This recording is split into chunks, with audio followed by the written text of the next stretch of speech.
Hi friends, Pastor Veronica here with a daily devotion for you. We are digging deeper into Barbara Brown Taylor's When God is Silent, a collection of sermons that she preached at Yale in 1997. Now, just in case if you're wondering if you've missed out on a couple of weeks of this and you feel like you're not going to be able to catch up or it won't make any sense, I promise you it won't. I pick the excerpts that I share and we discuss based on their ability to stand on their own. And so you don't have to worry about that at all, I promise. One of the great parts about her sermon series is that she has it broken into three parts, and the part we've been exploring for the past couple of weeks is called Famine, and it really focuses on word and language. And now we're going to start moving towards focusing on sound or lack of sound and silence. And so I encourage you to just get yourself into a good headspace and start making yourself more aware of the sounds around you or the lack of sounds around you. Just a reminder that all of our previously recorded devotions are available on our Facebook page under the videos tab. You can also find them on our YouTube channel, and you can find them on our website, www.cleanemanual.com. And as always, if you have any questions or comments or want to discuss further what we have been digging deeper into, please don't hesitate to send me an email, pastor@cleanemanual.com. So all that being said, let's take a moment to dig deeper into When God is Silent by Barbara Brown Taylor. If you happen to have your own copy, we are going to be starting on page 31 in the very beginning section, Famine. At my house in the country, we start using the attic fan around June, opening the windows wide and generating our own night breeze. The only drawback is the noise. The fan is so loud I cannot hear the frogs, with an occasional whack, whack, whack that makes me dream of airplane propellers. My compromise is to put the fan on a timer so that I can wake up to the sound of birds. The first couple of nights, my eyes fly open at 2 or 3 in the morning. It takes me a moment to understand why. The fan has gone off, and the silence is so loud it woke me up. In a world of too many words, silence affects people who are no longer affected by sound.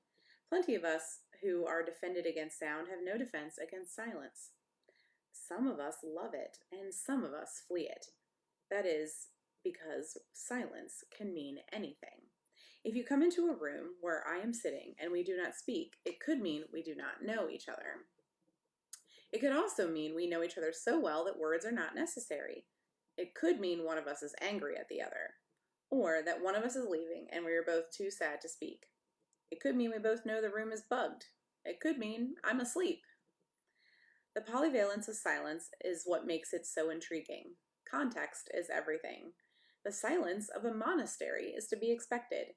It is one of the reasons people go there, to bathe in that quiet pool of no sound. The silence of an empty house after a divorce is something else again. Remembered voices can become ghosts that make the hair rise on the back of the neck. Turn on the television, someone. Bang pots and pans so that the silence cannot speak. Illness is often quite silent. In between the visitors with thermometers and bouquets, there are long stretches of silence to face without the usual distractions. One may dull them with medicine or stay awake to feel things one has never felt before. The weight of flesh, the beat of blood, the way air comes into the body cool and goes out warm, heated in the chest and the space of each breath. In his poetic eulogy, The World of Silence, the French philosopher Max Picard says that silence is the central place of faith, where we give the word back to the God from whom we first received it. Surrendering the word, we surrender the medium of our creation. We unsay ourselves, voluntarily returning to the source of our being, where we must trust God to say us once again. In silence, we travel back in time to the day before the first day of creation, when all being was still part of God's body. It had not yet been said, and silence was the womb in which it slept. This silence is ecumenical. It precedes dogma. It is incapable of crusades. In silence, people who do not speak the same language may yet act together, creating a tableau that talks louder than words. In the winter of 1996, a group of Christians, Jews, Buddhists, and Sufi Muslims met in Poland for an interfaith retreat on the grounds of 2 old concentration camps. Every morning they walked an hour from Auschwitz, where they slept, to Birkenau, where they gathered on the railroad tracks at the center of the camp. 50 years ago, that was where trains from all over Europe stopped to unload and sort their cargo. That was where the sick were separated from the healthy, the homosexual from the heterosexual, the children from their parents. And that was where, that November, 150 people from 10 countries and 4 world religions sat down in the snow to remember the dead. Forming a large ellipse about 75 yards long, they sat in silent meditation twice a day, their breath curling up around their heads in the cold air. Their purpose was to bear witness to what happened in that place half a century ago, but it was also to listen for the ways in which those events still echo in our lives today. Some participants were surprised by joy. "I do not yet understand," one of them said, "so I cannot yet fully express the reasons, but we felt a complete sense of freedom and love on those walks inside the barbed wire. It was as if the souls of those who died were handing over to us the feelings that were prematurely taken away from them, that they never got to use themselves. This gift of life was completely unexpected." On the last night of the retreat, everyone gathered in the crematorium, planting candles in the snow, while some Swiss nuns led them in singing a lullaby. That was a hard one. It was such a beautiful, beautiful thing that she wrote there to tell that story. Of course, she wasn't there to witness it, but that story was so powerful. It held strength and significance and, like I said, power. Our words can have power, even if those words tell stories that we don't experience firsthand.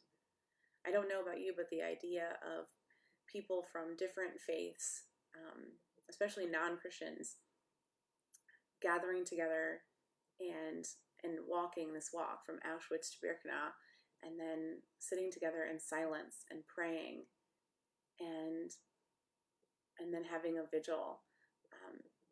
How powerful it must have been to have been a part of that group, and how powerful it is to hear that story, that even though none of us was there for it, we can hear it, and that story is meaningful to us, that we can imagine what it might have been like to have witnessed it, to have watched those people make that hour walk, to see their breath in the cold air, to hear their thoughts after they experienced it, particularly the one about having joy and acknowledging that the people who were there, who lost their lives, had their joy taken from them, and it was as if they were gifted it back again.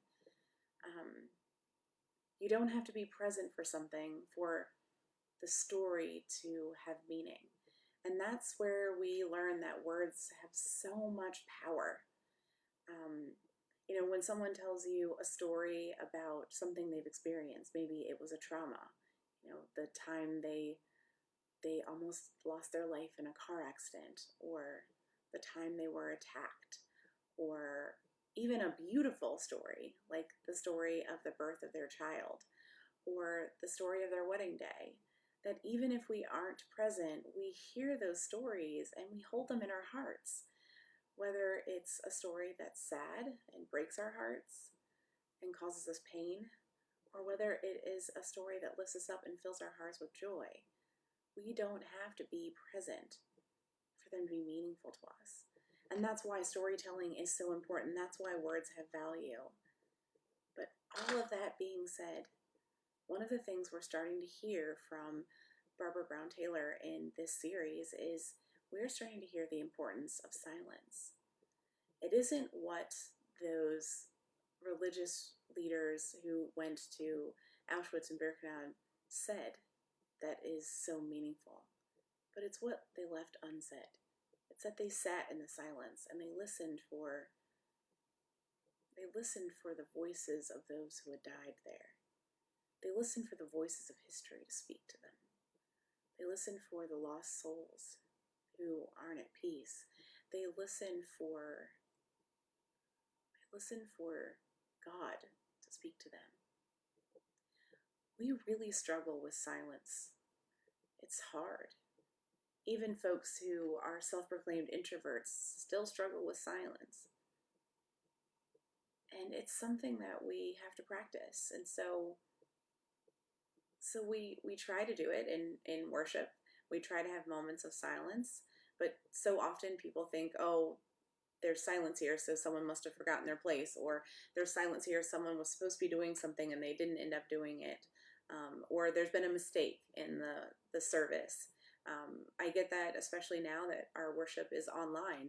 If we have any significant pauses, people assume that there's something wrong with their computer or smartphone or whatever device they're using to watch the service, or they think that that there's a glitch in the internet, or that I've left something out of a slide or part of the service. It's really hard to incorporate silence because we're so uncomfortable with it. We automatically assume that silence means something is wrong, and I'll give you a little bit of a prediction of the future. But in When God is Silent by Barbara Brown Taylor, she gets to the next section of her book and she focuses a lot on silence and what silence can mean and what silence represents for us, and how we approach it and feel about it. But I love this introduction of reminding us how silence can actually be very loud. Her story about her fan, and about how the fan turning off is so, quote, loud in its silence that it actually wakes her up. It jolts her out of her sleep, and that's pretty interesting. Most people would say they know when they're sleeping, they're awakened by the power going out, not because of the darkness, but by the silence of all of that equipment. You know, the fridge is no longer running, the air conditioning or the heat is no longer running, the whir of your electronics is not there. There's no hum of things charging. There's none of that, and that silence can be almost deafening for people.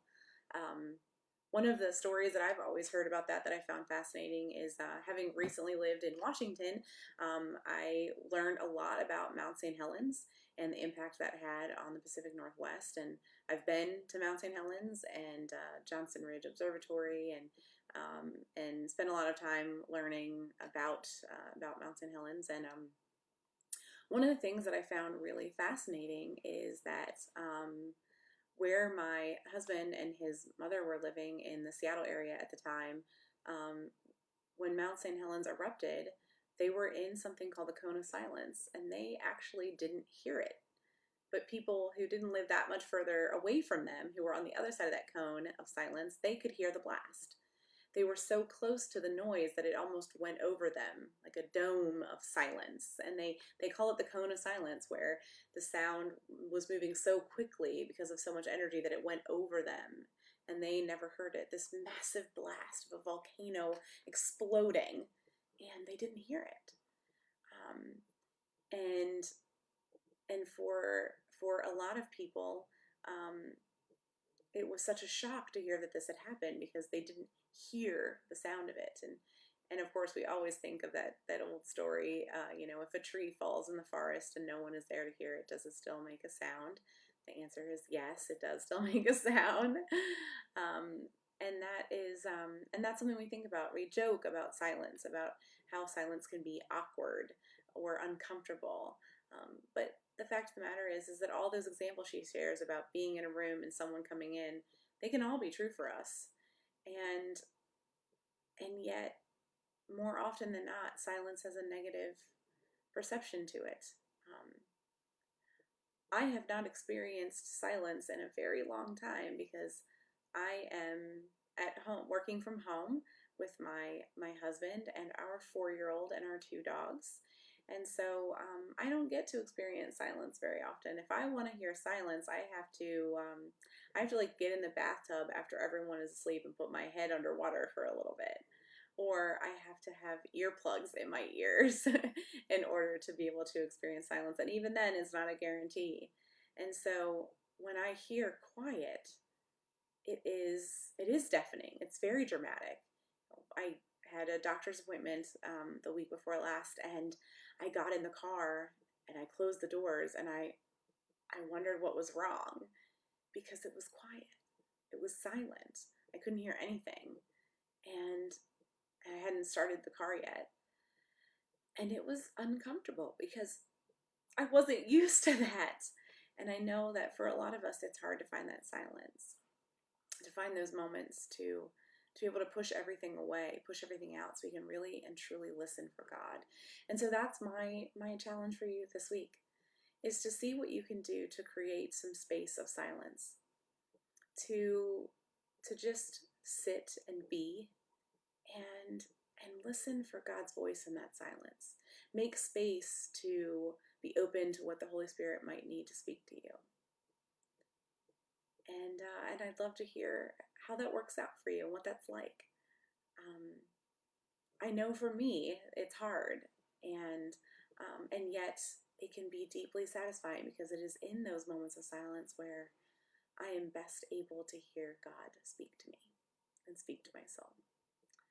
So I invite you to do that, to do your best to find some moments of silence, however brief they might be, to listen for God and the voice of God speaking to you and calling you by name. God loves you, and so do I. Have a wonderful day, and I'll see you next week.